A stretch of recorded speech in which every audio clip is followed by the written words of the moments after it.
अस्सलामुअलैकुम वरहमतुल्लाहि वबरकातुहू। उम्मीद करता हूँ मुअज़्ज़ज़ सामीन व नाज़रीन खैर व आफ़ियत से होंगे। अल्लाह ताला आप सबका हामी व नासिर हो। विक्टर फ्रैंकल 20वीं सदी का मशहूर माहिर नफ्सियात था। एक रात उसे एक औरत ने फ़ोन किया और कहा वो ख़ुदकुशी करने लगी है। विक्टर ने पूछा क्यों। उसने अपने मसाइल बयान करने शुरू कर दिए। विक्टर ने हर मसला पर दलील से उसको जवाब देने लगे। रात गुजरती गई। आखिर औरत ने उससे वादा किया कि वो मुतमईन हो गई है, वो ख़ुदकुशी नहीं कर रही।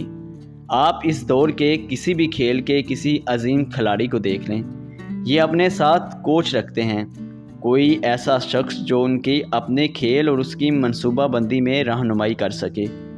क्या कोच और उस्ताद एक ही होते हैं?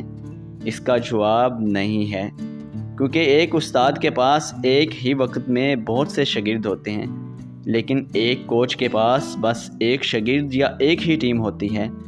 आप अपने बच्चों के कोच बने। उस्ताद तो स्कूल ने उनके लिए बहुत से रखे हैं, हर मजमून का उस्ताद वहाँ दस्तयाब है, उनके पास कोच नहीं होता।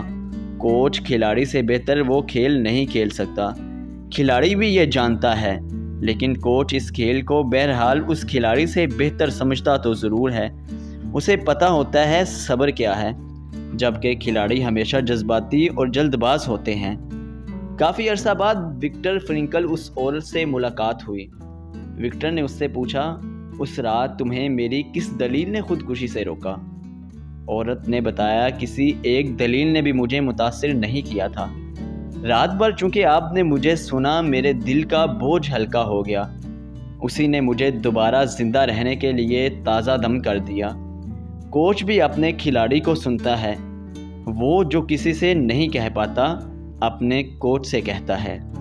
अपने बच्चों को तन्हा ना छोड़ें, उनके कोच बन जाएं। ये बड़ी जज्बाती और सब्र से ना आशना उम्र होती है।